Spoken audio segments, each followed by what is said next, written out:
Welcome to the Big Fat Gay Podcast, where we talk about what's weighing on our minds. I'm Trevor Keyson. I'm a super chub, and I have the biggest smile across my face. And we all know why. You know why. You're probably smiling too. You're probably doing the opposite of doom scrolling, waiting for more great news.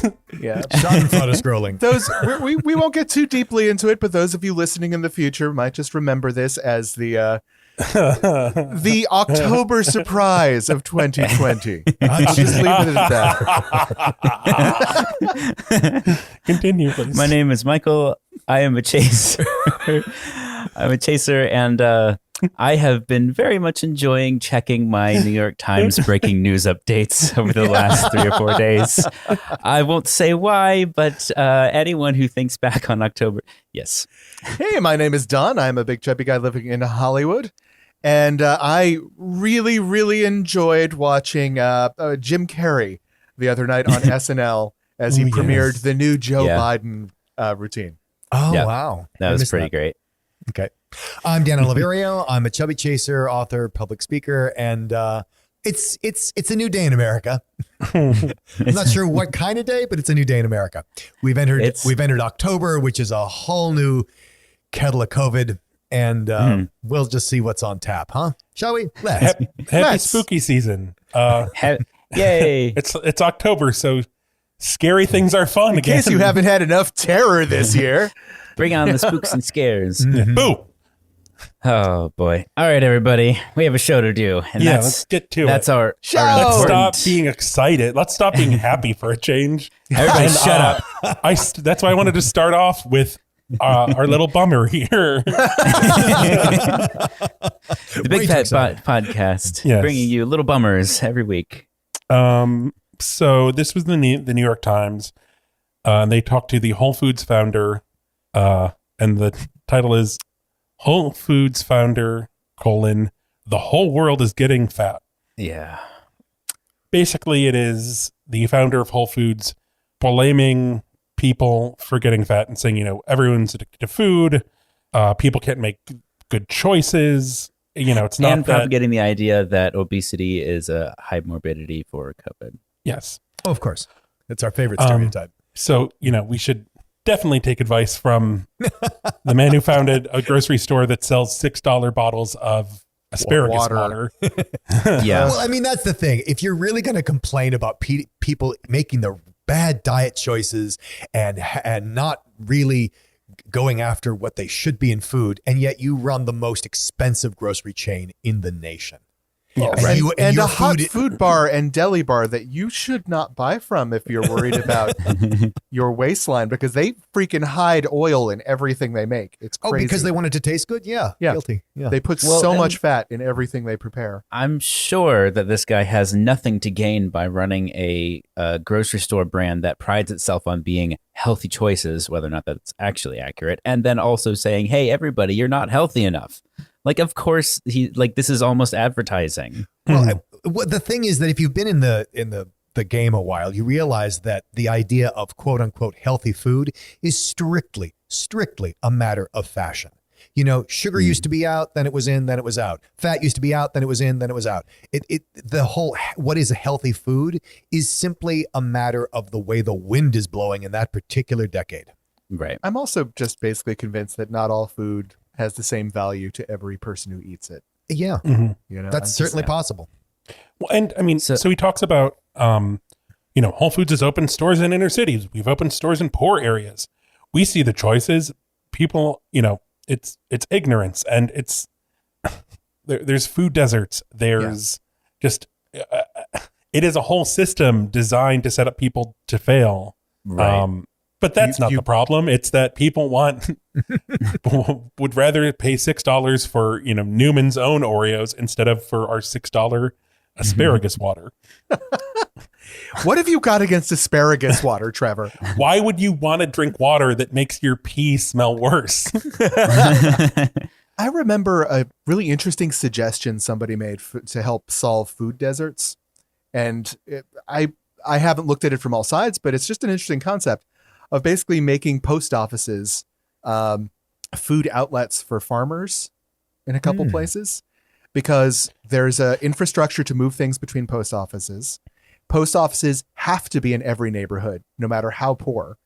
And so if the post offices are being used basically as the two things they were suggesting was as like markets for fresh, good, healthy food at low cost, and check cashing services at the post offices. I don't know. We've done a pretty good job of scuttling and removing post offices. Yeah. Have you bought your stamps for the week yet? I know. Buy more stamps. It doesn't matter. Just keep buying them. Don't use them. Don't mail anything. Just buy the stamps. Because Don, because post offices cause voting for Democrats.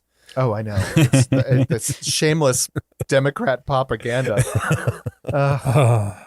All right. Well, to raise your spirits a little bit. I want to move on to the sexbot. Yeah. Can we talk about the sexbot? Swinging right back up to giddiness.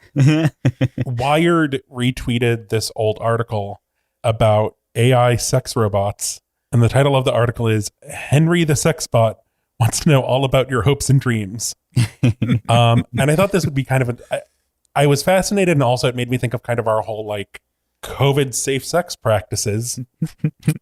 What better way to fulfill your needs during these trying times than to fuck a sex doll, a thinking, talking doll? Can he be programmed to like imitate different kinds of sexual partners, so you can really feel like a slut while you're just in the presence of one doll in your living room? Oh, that's fascinating. I know he does have different like personalities. If they can't make multiple personalities, you could just buy two and have like the world's saddest spit roast in your own living room. Oh dear. Done. Do not kink shame. Hey, I am earning us our M rating. Damn it! Save it for the OnlyFans. But I like that it's like. So this is from the article. I noticed Henry's washboard abs peeking through an unzipped cardigan. Do you work out? I ask. Henry blinks. The back of his head makes a whirring noise. I ask again. I exercise my brain, he says. Oh, good. Oh, my God. Oh. And then there's a gif of the robot kind of like Winking. doing a bad robot wink.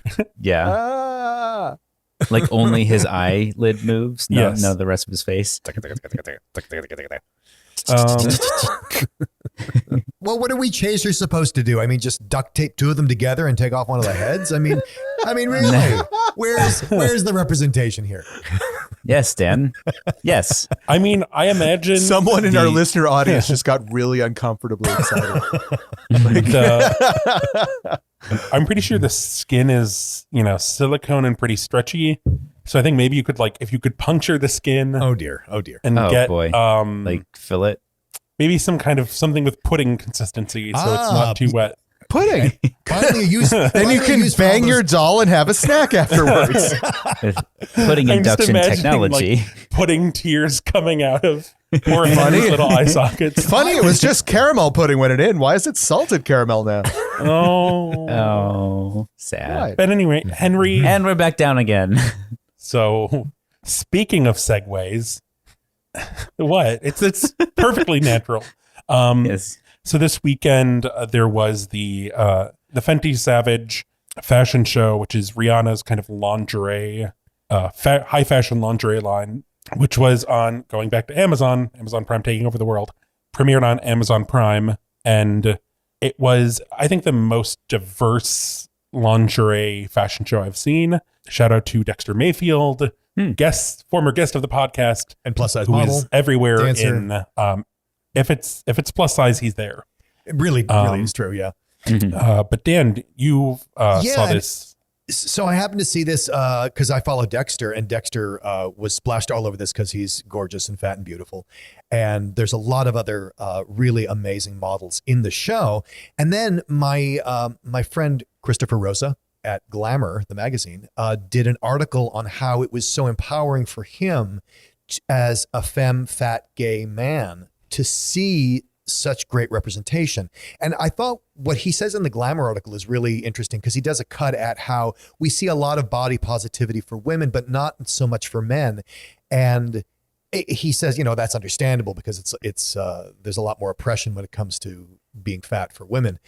But nevertheless, a lot of times fat men, especially fat gay men, feel left out of that. And he wrote just a really great article for Glamour on his reaction to seeing, a body like his show up in this kind of a fashion show. So I checked out the article of the X Fenty men's collection, and everything looked fine, but I couldn't get past the fact I'm looking at the prices on the underwear, and I'm like, $7 for under. I am getting so ripped off by all the fat men's stores where I'm paying like $20 for one pair of underwear. Oh, God damn it. Well, to be fair, if I buy a pair of Calvin Klein underwear, it's like $20, $28. So I'm not buying Calvin Klein. Yeah, I'm buying generic large man panties for like $20. Harbor Bay. Harbor Bay all the way, baby. No, I just think it's fantastic. I don't know, they're fun, they're affordable, they have plus size models, and they're all sold out. So yeah, they're all sold out. It's almost like when they release, I feel like it's with every pre-release thing, like the PlayStation 5, and now like graphics cards are happen this way, where they have this whole launch and then they release just enough, and then every single one sells out, and it creates this whole bidding war. And you have like, I don't know if this will happen for underwear, but you have like a black market for, like 100% markup. And that happened with Home Depot and their 12-foot tall skeletons. Oh my God. They sold out everywhere. People are selling them for $1,000 on eBay. Nice. Hell, you could just kill a 12-foot man for that kind of money. So graphics cards, underwear, and giant skeletons. All right. Well, moving smoothly along. Segue. Yes. Lizzo. It's Lizzo Watch 2020. Yay! Lizzo's everywhere, so of course she is in the Savage Fenty show. Thriving, living, twerking in some phenomenal this long gorgeous fingernails. Blue on like Fishnets. It's gloves, it's a bra, it's fishnet, it is thong, sexy, it is heels, it's amazing. And obviously she posted a little clip of her in this outfit on all fours twerking in front of a mirror. Yes. On Instagram. Which that's the energy we all need. This is year. Find a mirror, dress yourself in fishnets, and twerk furiously. I've already got a gif of myself Lizzo. doing that. So for the OnlyFans. And then there was also Lizzo shared a video on Instagram kind of talking about the election and her experience as a Black woman in America, kind of growing up, seeing 9/11, and the kind of divide in politics where it's kind of this, it's not that there's Democrats and Republicans, it's that there's good and evil. Right. And that it's kind of this very polarized system, and, just the importance of voting. It's kind of driving that home. She's been doing so much work in that.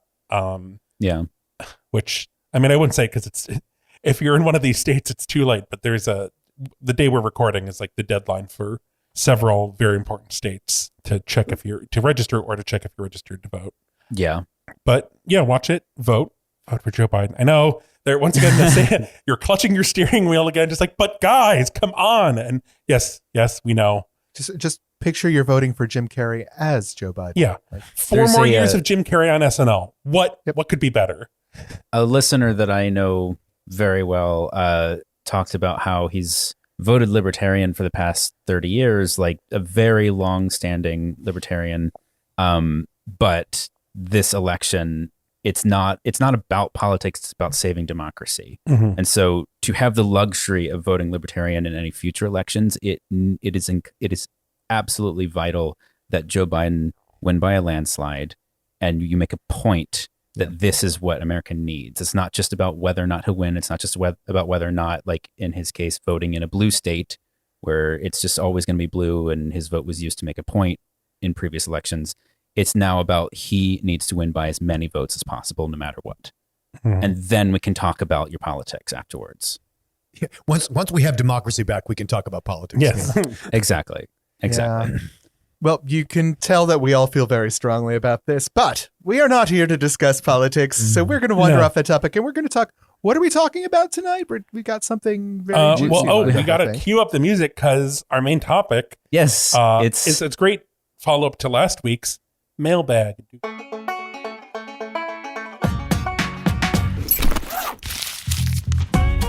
Mailbag. Unzip that mail. Zip, zip, zip. Unzip. What?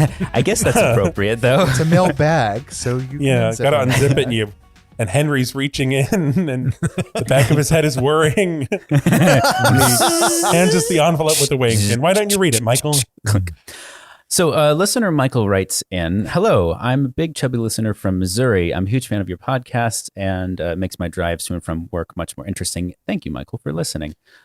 He says, "I can't remember who it was who first brought it up, but someone mentioned polyamory on your last podcast. I've always had conflicted feelings toward polyamory. That being said, I know plenty of people who are in polyamorous relationships and they are extremely happy. I've always thought of myself as a monogamous guy, but over the past couple of years, I've tried to reevaluate myself and see what truly makes me happy. This has taken the form in a few aspects of my life regarding my own size, gender expression, etc., and maybe polyamory is something to chew on. I haven't been in many chub chaser relationships, so I don't really have a huge background in relationships like you all have. What made you realize polyamory was right for you, if it is? What are the pros and cons? What are some of the questions I need to ask myself if I'm put into a situation where polyamory is on the table? Thanks for everything you do. I look forward to your podcast every Wednesday. Living in such a red state, I feel like a burden has been lifted off my shoulders when I hear you. It's almost like we're friends. As the great Stephen Sondheim said, someone is on your side. Take care. Lots of love." Thank you for listening. We are friends. Yes, we may you. not be able to talk directly, pal, but you... Our listener, pal Michael. Exactly. I think So there's a lot to unpack here, but I think Dan had one thing he wanted to really clarify before we get into it. Yeah. So this is not, we got to back up a minute because everybody knows what monogamy is. That's pretty easy. But the alternative to monogamy is not polyamory. That's one of many types of non-monogamy. And I think what's a lot more common certainly in the gay community and maybe up and coming in the straight community, I don't know, is just non-monogamy. And I think we should really talk about that and what function monogamy serves or what function non-monogamy serves. And one of those types of non-monogamy is polyamory, where you actually have more than two committed individuals in a relationship. Right. Which is not the same as non-monogamy. Right. It's sort of a subset of non-monogamy, where as opposed to monogamy, which is two people committed to each other and that's it. Polyamory would be several people in a committed relationship to each other.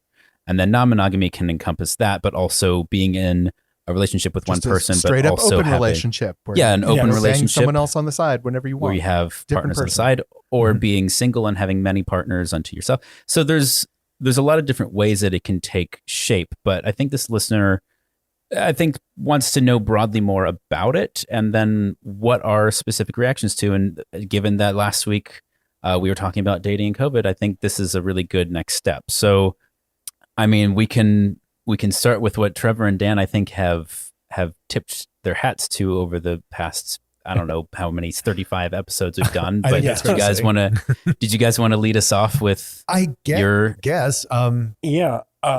Be in an open relationship. That's Yeah, a wrap. That's Yeah, so Trevor and I have known each other for almost a decade now. We've been married. We just celebrated our 4-year anniversary, and Congratulations. thank you. And we have never been monogamous. It was not that we were monogamous and we decided to open it up. We were absolutely never monogamous at any point in this. And it's kind of it's not a change for me, but I will say that when I was in my early 20s, I used to be Mr. Monogamy. If you didn't have monogamy, you don't have a relationship, was my thinking. And I kind of did a 180 to the point where now I'm like, okay, monogamy might be great for some people, but I don't get the point of it. Right.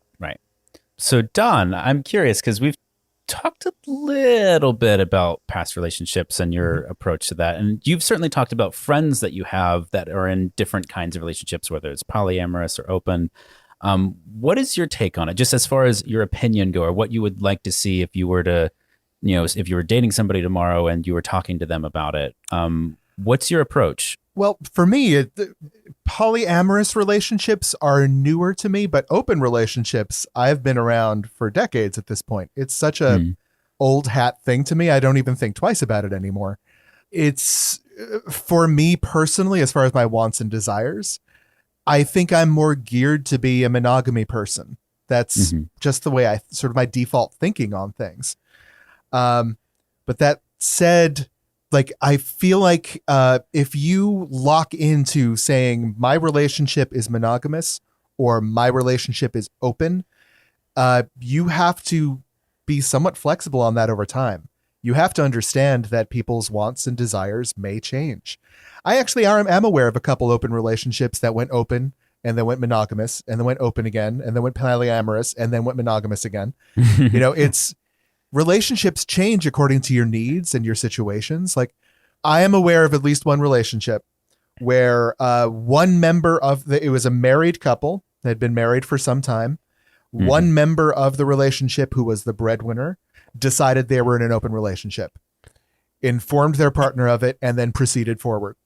Oh, and so yeah, it was an ultimatum or unilaterally decided. Yeah, but the other person was basically trapped in a situation where they couldn't leave. They didn't have a way to support themselves. They didn't have a way to support the family. Mm-hmm. Yeah, and that's not good. Like, that is not an okay open relationship. I think that's both sides. Everyone involved needs to be completely on board and have entered into it willingly. And I know my example is not the definition of open relationships. No, that's but it is something that has to be understood. Yes. that exists when this is discussed. Yeah, I think it's also I think it's very common, or more common than it should be for in the relationship. Well, one of them's in an open relationship. That's crap. And I think that goes back to what makes any kind of personal, close relationship or romantic relationship work, which is, just being communicative, genuinely, openly communicative with each other, where in Don's example, that really wasn't the case until it got to a point where one person decided unilaterally, this is the case now, where I think that wouldn't have necessarily been a problem if that conversation had been on the table much, much earlier, where it could have actually been discussed without, emotions like negative emotions driving the decision making. Yeah. And I would submit that couple was in dire straits even before that fiat came down from. Oh, definitely. I mean, it was a symptom, not the cause. Yeah. And that trouble didn't exist because they became, I don't even know what to call that. Yeah. It's a dictum, but it's that sort of thing that even has me a little cautious on legalizing polygamy, where unless you can verify that everyone is going into it willingly,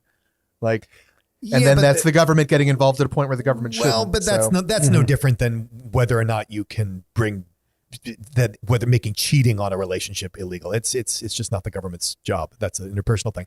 But the point I wanted to get to is that monogamy and non-monogamy have very different features. Because, see, monogamy is relatively simple. It has one rule. Don't ever. You can manage that. Don't ever. Don't ever. It has one rule. Yeah. It has one rule. Non-monogamy has, as many rules as you want to create. Mm-hmm. Non-monogamy has rules like, we only do it if one of the partners is out of town. We only do it if we get permission. We only do it if we don't get permission. If we don't, don't ask, don't tell. We only do it if the hookup is in a different area code, a different zip code, a different state, a different city, a different county. No repeats. There's lots and lots of rules. But my point is that non-monogamy necessitates a lot more communication than monogamy. Because like I said, monogamy, easy. Don't ever. I think that there are let's make it clear though that even a monogamous relationship has to keep channels of communication open. Of course it does. You need to talk this shit through when you're feeling these urges. But monogamy requires no communication about the management of monogamy.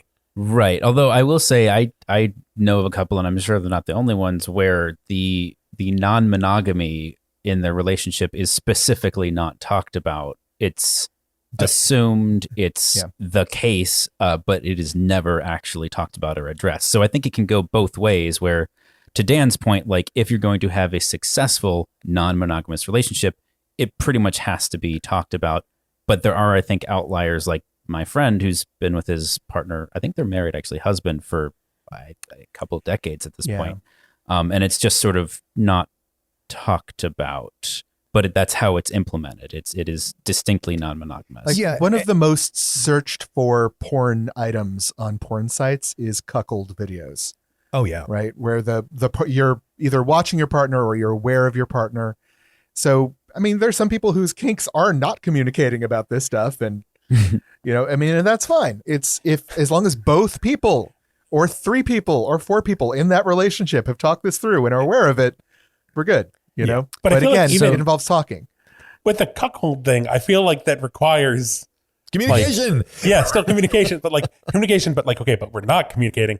But if it were to happen, Yes. Well, because the I communication, completely agree with that. because the communication is called consent. yes. Right. It always comes back to consent. It really does. I mean, we make it like a joke, but honestly, whatever form your relationship could possibly take, it's okay as long as you've talked it through with everyone involved with it. You know, people who aren't involved in your relationship don't really get a say. And I will admit, like with my own sexual practices, like that's something I had to come to grips with. I am not responsible for my partner's relationships, right? Like they are responsible for their relationships, and if they come to me looking for something, I'm not going to be asking. I'm not their babysitter. I'm not going to be asking, have you talked to your partner about this? Because I'm assuming that they have. Oh, I see. Yeah. Well, and quite frankly, whether or not they have, it's not, as you say, it's not your responsibility, and it won't determine whether or not they cheat. Now, maybe you have a morals thing, not you particularly, but maybe someone has a morals thing about like, well, they won't be cheating on their partner with me. I'm like, okay, that's fine. And I've actually had guys turn me down, even though like I tell them, no, we're in a non-monogamous relationship. And what it is people projecting their ideas of monogamy onto my relationship. And that's fine. We don't have to get together. That's fine. Well, I don't know. I think it's possible to say no to being with someone who's in a relationship and not being about them. Yes, but in this case, I've been told point blank, like they're uncomfortable. Okay, they're gotcha. uncomfortable with it. No, there's 100. Like I've been approached by somebody where I knew both people in that partnership, and I knew they had an open relationship, but I still wouldn't have felt comfortable moving forward because I have a friendship with that other person. Unless I talked with their partner, I couldn't have proceeded forward. Sure, but then you can talk with their partner. But that's on me. That's has nothing to do with their relationship. Exactly. Like I need to people need to understand that's my need, not theirs, Right. So the 2 long-term relationships that I've had were completely different in that one of them was an open relationship and the other one was a completely monogamous relationship. And I've kind of had a degree of experience with both.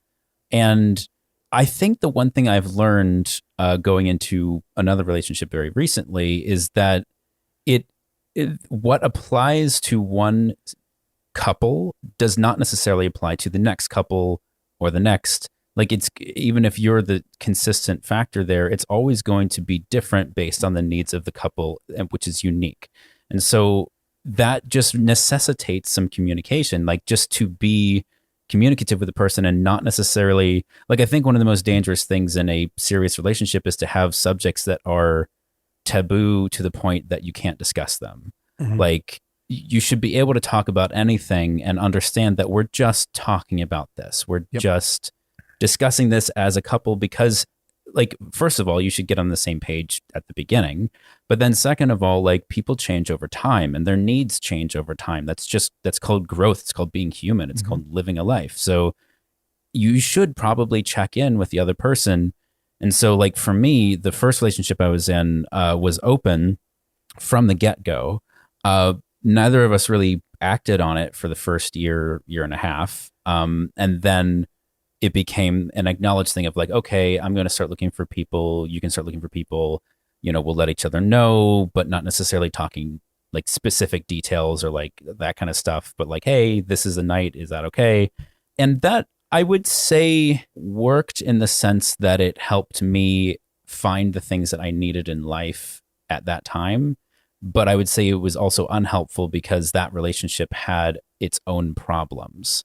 And so those problems, I think, were made worse by distracting, at least for me, distracting my attention elsewhere. So I think, again, it comes down to, like, is the relationship itself, is your relationship with the other person being taken care of, whether or not it's open or closed? And then, to me, making something an open, non-monogamous relationship is what can be built upon a solid foundation if you want to. But if that foundation isn't solid, I think making something open can very quickly make it all worse.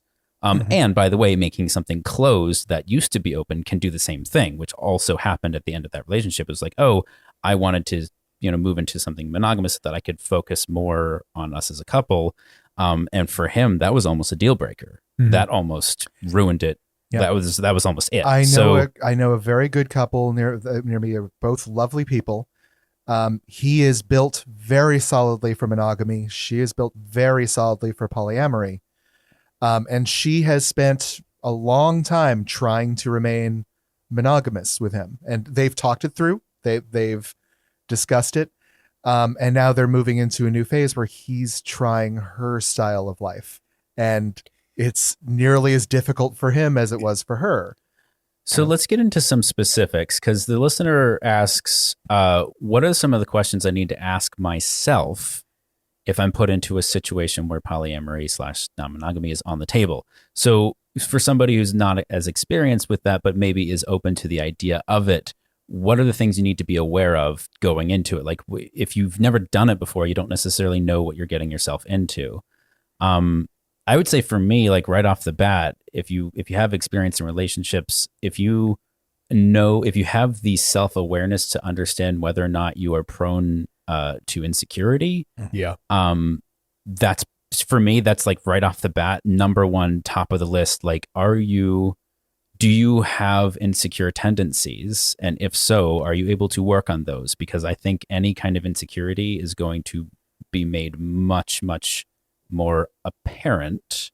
Oh, it's going to turn it up to 11. It's very it's not that, and I want to iterate, like, it's not that it's being made worse by being open. It's just being made more visible. Yes. Like, it's being tested more frequently. Very good. But if it's there, it's there. And maybe you don't always have to work on it if you're closed. But if you're talking about being open right off the bat, like, do you or your partner have insecurity tendencies? Because that can be, And I think the practical application of that is when you think about your partner having sex with other people, what really comes up for you? If you can pay attention instead of being in the feeling, like look at the feeling, like having the feeling, and what is it that's coming up for you?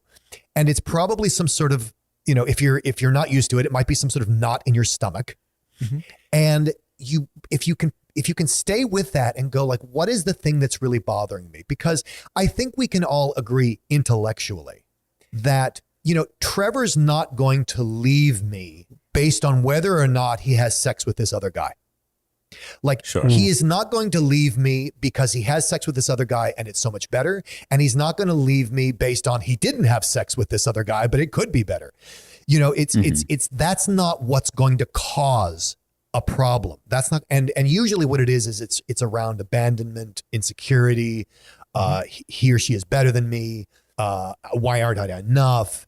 And it's a lot of very personal, in many cases, really deeply rooted young childhood issues of things like that. Not to make it pathological, but there can be that. There can also be the idea of how a relationship, quote, should be, and a relationship, how you want to present your relationship to the world. And can be a lot of shoulding around monogamy and that. Mm-hmm. And so I just welcome listeners to really get into what is it that is driving this as something you want or need in either case, but to get really honest about it. And I promise you that whatever you think it is, it's probably not it. Like, look deeper. I think that something also to look at is, Dan was talking about all these fears and concerns that if you open up your relationship, your partner will find someone better, or they'll find some, whatever fear. But a lot of these things, these scenarios that you're imagining that happen in monogamous relationships. Yeah, it's going to happen anyway if it happens, right? And I think it even almost can be sometimes more likely because it's this confinement and this person is like, well, I need X, but I don't have X here, but X is over there. So I'm going to, jump out of the box to go get X. And then, they might come to find that, oh, X is like, cool, I guess. like now they have X. Like, okay. Well, I had an ex who really said it perfectly. He said, like, I'm not going to get a divorce because I found a better tasting piece of chocolate cake. Yes, it's a piece of chocolate cake at the end of the day. Something that is beneficial to being in an open relationship is you get to explore things that you might not get to with your partner. And it's just like a way to be like, okay, like I did that and that was interesting. And, I don't necessarily need to do it again. Or maybe now you have an outlet for a different kind of chocolate cake. Well, and one of the things that was revolutionary for me when I had my first non-monogamous relationship was that I was no longer responsible for fulfilling my partner's sexual needs. I was only responsible for us having a good time in bed. And if he had other needs that I didn't like fulfilling or didn't want to fulfill, he could get it elsewhere. And there was no guilt. There was no, oh my God, I should be better. Oh, I should want that. I should want to want that. There was none of that pressure. It was like, yeah, I don't do that. You should go get that. That sounds great. Go. So out of curiosity, I think for people that are used to monogamous relationships, the hesitation they're going to have is that feeling of, does a non-monogamous relationship water down the connection that you have with your partner? I hear that a lot, yeah. Right. So my question would be for the two people in an open relationship right now, what does that feel like for the two of you? If you, obviously I think you have a successful relationship, period. What does that feel like to you? Obviously you don't feel that's the case. So how would you explain that to somebody who thinks like, oh, but am I letting some of this go, or am I getting less of the person I'm with because, they're with other people? I have a long answer, so Trevor, go first. I mean, I would say it makes our connection stronger because we go out and we do whatever, juggling, backflips, swinging from the trapeze. And it's, sometimes it's great. Sometimes it's terrible. But at the end of the day, I know I get to go back to Dan. And then even like, we'll, talk about our experiences to whatever degree of, the good, the bad, the ugly. Honestly, to the extent that it's interesting. Yes. Because there's other times where it's just like, it was a thing. Yeah. Did you have a good time with David? Yeah, I had a good time with David. Okay, enough said. As opposed to, but sometimes it's more like, there was this thing, and you just talk about it the way you would with any other friend. Back to Trevor's point about, coming back to me. I mean, believe me, I have a lot of great sex, and it is still so wonderful to come home. It really is wonderful. I mean, you can have a great time in Paris and you love Paris, but it's good to come home sometimes after a trip. Right. And I would ask people that in the same way that I don't expect Trevor to maybe come to the opera with me, and I'm probably not going to go to one of his concerts with me, and that's okay. He can take a friend and they can really love it together. And I don't have to be in that. And you might say, yeah, but that's, but sex. And I get the accusation a lot of times that like, oh, well, you must think of sex as just a handshake, of just some sort of casual. No, I think of sex as something really amazing and sacred. But I also don't think of it as a sacrament, as something you give up to be in a relationship. I think of it as an extension of intimacy. And there are friends with whom I have intimacy with, and maybe we should talk about friends with benefits next, but as an extension of intimacy and not as this sort of drawbridge that you open for one special person. I just don't believe that anymore. So it seems to be that like the biggest indicator on whether or not a open relationship or a polygamous relationship is right for you is really about how you view sex. What is the role of sex in a relationship? And it's about your own personal belief system around your own sex and sexuality. I wouldn't say sex necessarily, but intimacy. Because, and here's why, because I think you can be very successful in non-monogamy if you think sex is sacred and beautiful. And I think you can be very successful in non-monogamy if you think that sex is a handshake with cum. So it's not that sounds like a terrible handshake. Hey, some people, that's how they regard it. And that's not me. Let go of my hand. Let go of my hand. I'm stuck. What I'm saying is, I don't think it's about necessarily how you value, because it's not like if you value sex more, you'll value monogamy more. It's more like, how do you see sexual expression in your life, and therefore in the people in your life? Right. So, and I think that segues beautifully into what you just said of the idea of friends with benefits, that you're that you can or might sleep with somebody who you are genuinely good friends with or friends with, as opposed to finding a hookup on Absolutely. Growler or I think there is whatever. significant misunderstanding about friends with benefits. I think friends with benefit has become a byword for hooking up. Like, right. because you know them before you hooked up. That makes that's not the friends same. with benefit. To me, Right. friends with benefits means you can see them as a friend. Like, I can go to the Hollywood Bowl and hear a concert with this person and not have sex, or I can go to the Hollywood Bowl with this person and have sex, or I can just have sex with this person. Like, they are a friend and they are a lover, and sometimes the two things coincide and sometimes they don't, because they're a friend and there are benefits. Should we play miniature golf after the concert, or should we bang? Exactly. Yeah. Although I would say that while I do think friends with benefits has morphed into just like a hookup, I would say that there are friends with benefits who your friend activity is fucking each other's brains out. Where you do have this, I don't know, I think it's how you interact with the person, because I do definitely have people who I'd consider friends with benefits where it's like, just with how our lives are, we are not going to like go miniature golfing. It's like, we're going to have a very efficient hook up and we're going to catch up and it's going to be nice. And then, bing, bang, boom, cum handshake. Goodbye. Could we just agree never to say the words cum handshake ever again? Well, Trevor, my term for what Trevor described last is a repeat performance. So, it's one act and it gets repeated, as opposed to sometimes we have dinner, sometimes we go miniature golfing, sometimes we go bowling, and a lot of times we have sex. And the other thing that I always found amusing is people would say to me like, oh my goodness, I could never have sex with a friend. I'm like, what do you have sex with enemies? Like, who are you having sex with if you don't have sex with friends? I would also like to use my once per season veto on the title of the show. Cum handshake is not allowed. Sticky handshake it is. No.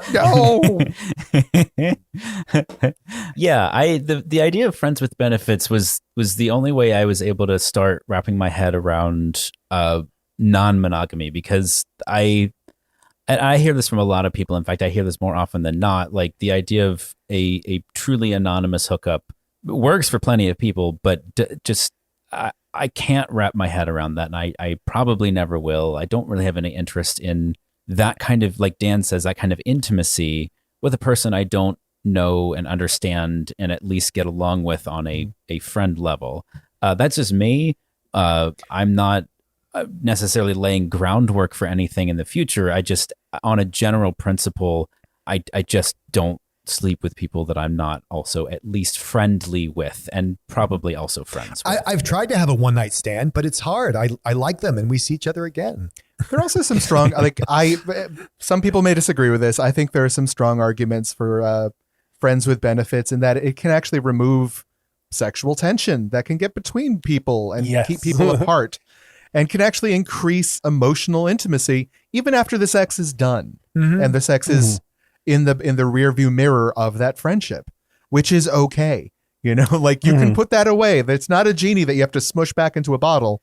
Eventually you can just turn that part off. It's okay. I feel like that describes, this is no secret if you've listened to the show from the beginning, but like, that's how Trevor and I started. And then our friendship has evolved over the years, and that's not the case anymore. But that's how we got our beginning, and he's one of my closest friends now. So you can get really amazing close friendships, and they can start one way or they can start a different way and go in that direction after time. Like, it, well, and there is I would say in the A gay world of circuit parties and bars in West Hollywood, most gay friends in the gay world, I think, have slept with each other. I think that's how most people know each other in the gay world, is they've had sex and then they stayed friends. Before we start running long, let's just turn this real quick and see, is there anything specific to the Chub and Chaser world about open relationships, polyamory, that we should discuss here? I'll just say it is a much smaller world. Yes. So yes, it's a small community. Don't be deceived. Yeah, it can make things trickier depending on what rules you set up. Like one time, some people have a rule. It's like, okay, you get once with every person and then like never again. But you could, I don't know, depending on how active you are, you could Make it pretty hard for yourself. No, it's funny you say that. I didn't mean once with every person, Trevor. Not every person. No, that very rule came up in a past relationship of mine where we were talking about non-monogamy, and he wanted to stipulate that you can't see them more than once.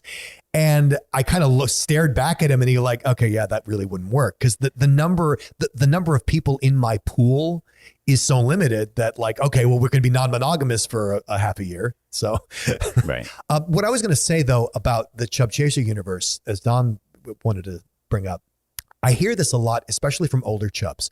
So older chubs tend to have more experience in relationships. They've had more of everything, right? Because they're older.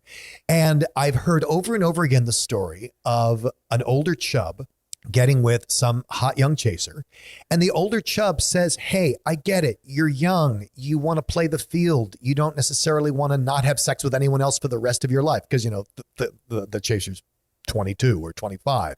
And that can be that might be considered a big ask, that a 25-year-old is never going to have sex with another person again until the fat guy leaves the relationship. That's kind of one of the things that Trevor and I thought about too, because there's a big age difference. But anyway, so the older chub is saying, hey, do you want to be monogamous? And the young chaser swears up and down, no, baby, I do not want to be non-monogamous. I just want you. I want monogamy. Fast forward 3.5 months, the chaser's screwing around with lots of other guys. And the chub is like, well, why didn't you just tell me that? We could have just set that up. And what it comes down to is very often people, not just chasers, but people are very, very uncomfortable with other people's, their partner's non-monogamy. Yeah. See, when I have sex, it doesn't mean anything. When you have sex, it's a personal betrayal. I had a friend who when she had the conversation with her boyfriends, she always opened up the whole like, okay, so this is what I would like. I would like to be able to sleep with anyone I want, and I would like you to remain monogamous to me. And she would say that point blank, sort of every relationship. And I mean, strangely enough, she never found a partner willing to accept those terms, but at least she was open about it. You know? Exactly. You know what you're signing up for. I get that. When I've talked to some of my straight female friends about open relationships, they have said that like, well, like I'd only want an open relationship if I get to go around and he doesn't. I'm like, okay, well, that's not like, how would you feel if he said that? And they're like, oh. I love how they look at it like, oh, wow, I never thought of it that way. Like, oh, yeah, of course you did. How is that possible? Well, anything else on the subject, or shall we move on? I think we're like, I'm curious what people's responses are going to be, but yes, that's about everything that I've got to offer. This is a subject that we'll most likely have to come back to at some point anyway. So. Yes. Do we have a tip for the day? We do have a tip. We have an extra little tip too. Okay. So NAFA, once again, the National Association to Advance Fat Acceptance, is doing this thing called mini community grants. And basically you can apply from October 1st through October 31st to get a grant, and it'll be between $50 and $500. Kind of depends on how many people apply. It is a grant to do some sort of fat positive project in different fields like arts and entertainment, community education and training, individual education and training, networker socializing, even solidarity with other anti-oppression causes. So this could be anything from you want to do a kind of maybe like a fat photography project, or maybe during these COVID times, a like fat comedy night via Zoom or something. Mm-hmm. I almost wonder if like Don and I work on short films together, and I wonder if we should try and come up with something cool that we could make use of. As my quick tip, I want to do a callback to an earlier episode where Trevor plugged the company Big Fig Mattresses. Oh yeah, you got a Big Fig mattress, didn't you? Yeah, I did. My mattress was 20-something years old. It was time for it to go. It served me well, but it was time to move on. And I bought a Big Fig mattress. I set it up. The bed itself is lovely. The delivery was done by FedEx, which sucked. Oh my God. They sucked. The bed itself is lovely. And Honestly, it was kind of fun just puncturing the little plastic bag it came in and watching the shrinky dink expand like 5,000%. It was kind of awesome. Dan loves watching the shrinky dink expand. I love seeing things expand. So Nice. I have to say I am very satisfied with it, and I thought my back pain was just me getting older. I did not realize what the difference a good mattress can make. So Yep. I brought a bit. Yay! Yay. So coming up with polyamory and non-monogamy trivia was extremely difficult. You wouldn't believe the ridiculous trivia information out there for non-monogamy, such as, did you know a non-monogamous person can change their mind and want to have a monogamous relationship? Like, really? This is what passes for info. So instead of that, we are going to do another Limerick Big Gay Podcast Year in Review. I feel like we should be playing Irish jig music now. So for those of you who have not episodes played in. this game before, I have written limericks calling back to various things we've covered in the podcast. I will speak almost the entirety of the limerick, and as I stop, leaving off the key final words, our three lovely contestants I am looking at over Zoom are going to buzz in, and whoever buzzes first gets to try and supply the answer. Here's the first one. I have 5. As the name of our story suggests, the tourism board now requests, since your butt's been expanding, leave one man on the landing. Now the gondolas carry... I know what episode you're talking about. I'm just trying to guests. Yes, Dan. Oh, there you go. That was There you go. hard. Dan forgetting to buzz in. But for those of you who've forgotten, in Venice, they are now allowing fewer people into the gondolas due to everyone's expanding waistlines. Limerick, well done, Dan. Thank Good for you. Our second Dan. one. Trudeau hopes you'll keep this all straight, and you won't take the detractors' bait. When judging who's fat, please don't be a brat. Obesity's not just... Buzz about weight. is not just your weight. So yes. Okay. Yes. Congratulations. Nice. Going back to our special episode where we talked about Canada's new changing obesity guidelines. Right. And how they're trying. They're misguided attempts at redefining the word obesity. Limerick 3. Though prior to this they'd withheld her, her thin royal parents expelled her.